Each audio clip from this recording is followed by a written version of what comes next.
Well, you could have. That's why I was. That's why I was yeah. squinching my face. It could have been at a Judiciary Committee hearing. I was asked about it. Yeah. We'll now recognize the gentleman from South Carolina, Mr. Gowdy, for 5 minutes. Good morning, Director Comey.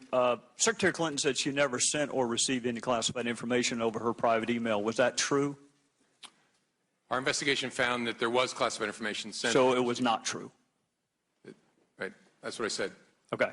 Well, I'm looking for a little shorter answer, so you and I are not here quite as long. Secretary Clinton said there was nothing marked classified on her emails, either sent or received. Was that true? That's not true. There were a small number of portion markings on, I think, 3 of the documents. Secretary Clinton said, I did not email any classified material to anyone on my email. There is no classified material. Was that true? There was classified material emailed. Secretary Clinton said she used just one device. Was that true? She used multiple devices during the 4 years of her term as Secretary of State. Secretary Clinton said all work-related emails were returned to the State Department. Was that true? No, we found work-related emails, thousands, that were not returned. Secretary Clinton said neither she nor anyone else deleted work-related emails from her personal account. Was that true? That's a harder one to answer. We found traces of work-related emails on devices or in Slack space, whether they were deleted or whether when a server was changed out, something happened to them.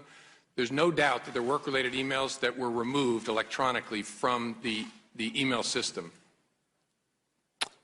Secretary Clinton said her lawyers read every one of the emails and were overly inclusive. Did her lawyers read the email content individually? No. Well, in the interest of time, and because I have a plane to catch tomorrow afternoon, I'm not going to go through any more of the false statements, but I am going to ask you to put on your old hat. False exculpatory statements, they are used for what? Well, either for a substantive prosecution or for evidence of intent in a criminal prosecution. Exactly. Intent and consciousness of guilt, right? Is that right? Right. Consciousness of guilt and intent. In your old job, you would prove intent, as you just referenced, by showing the jury evidence of a complex scheme that was designed for the very purpose of concealing the public record. And you would be arguing, in addition to concealment, the destruction that you and I just talked about, or certainly the failure to preserve. You would argue all of that under the heading of content. You would also be arguing the pervasiveness of the scheme, when it started, when it ended, and the number of emails, whether they were originally classified or up-classified. You would argue all of that under the heading of intent. You would also probably, under common scheme or plan, argue the burn bags of daily calendar entries or the missing daily calendar entries as a common scheme or plan to conceal. 2 days ago, Director, you said a reasonable person in her position should have known a private email was no place to send and receive classified information. You're right, an average person does know not to do that. This is no average person. This is a former First Lady, a former United States Senator, and a former Secretary of State that the President now contends is the most competent, qualified person to be president since Jefferson. He didn't say that in 08, but he says it now. She affirmatively rejected efforts to give her a state.gov account. She kept these private emails for almost 2 years and only turned them over to Congress because we found out she had a private email account. So you have a rogue email system set up before she took the oath of office, thousands of what we now know to be classified emails, some of which were classified at the time. One of her more frequent email comrades was in fact hacked, and you don't know whether or not she was. And this scheme took place over a long period of time and resulted in the destruction of public records. And yet you say there is insufficient evidence of intent. You say she was extremely careless, but not intentionally so. You and I both know intent is really difficult to prove. Very rarely do defendants announce, on this date, I intend to break this criminal code section. just to put everyone on notice, I am going to break the law on this date. It never happens that way. You have to do it with circumstantial evidence. Or if you're Congress and you realize how difficult it is to prove specific intent, you will formulate a statute that allows for gross negligence. My time is out, but this is really important. You mentioned there's no precedent for criminal prosecution. My fear is there still isn't. There's nothing to keep a future Secretary of State or President from this exact same email scheme or their staff. And my real fear is this. It's what the chairman touched upon. This double-track justice system that is rightly or wrongly perceived in this country. That if you are a private in the Army and you email yourself classified information, you will be kicked out. But if you are Hillary Clinton and you seek a promotion to Commander-in-Chief, you will not be. So what I hope you can do today is help the average person, the reasonable person you made reference to, the reasonable person understand why she appears to be treated differently than the rest of us would be. With that, I would yield back. We'll now recognize the gentlewoman from New York, Ms. Maloney. Director, thank you for your years of public service. You have distinguished yourself as the Assistant U.S. Attorney for both the Southern District of New York and the Eastern District of Virginia. That's why you were appointed by President Bush to be the Deputy Attorney General at the Department of Justice, and why President Obama appointed you as the Director of the FBI in 2013.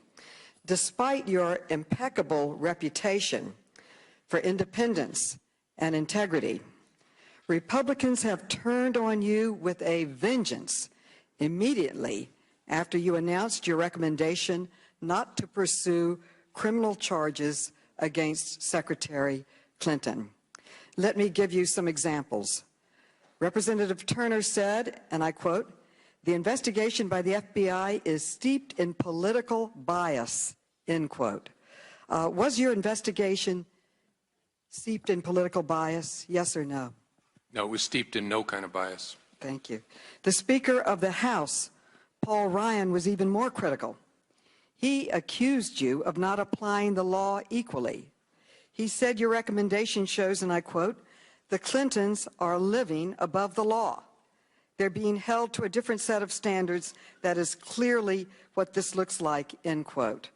How do you respond to his accusations that you held the Clintons to a different set of standards than anyone else? Did you hold them to a different standard or the same standard? It's just not accurate.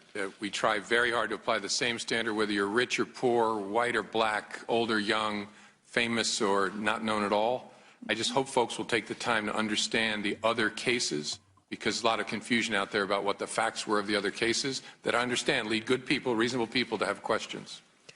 Senator Cruz also criticized you. He said that there are, and I quote, "serious concerns about the integrity of Director Comey's decision." He stated that you, quote, "you had rewritten a clearly worded federal criminal statute." Did you rewrite the law in any way or rewrite any statute? No. Now, I truly hesitate to mention the next one. But Donald Trump took these conspiracy theories to a totally new level. He said, and I quote, "It was no accident that charges were recommended against Hillary the exact same day as President Obama campaigned with her for the first time." So did you plan the timing of your announcement to help Secretary Clinton's campaign event on Tuesday? No. Timing was entirely my own. Nobody knew I was going to do it, including the press. I'm very proud of the way the FBI, nobody leaked that. We didn't coordinate it, didn't tell. Just not a consideration. Thank you. Mr. Trump also claimed that Secretary Clinton bribed the Attorney General with an extension of her job. And I guess this somehow affected your decision. I know it's a ridiculous question, but I have to ask it. Did you make your decision because of some kind of bribe to the Attorney General? No.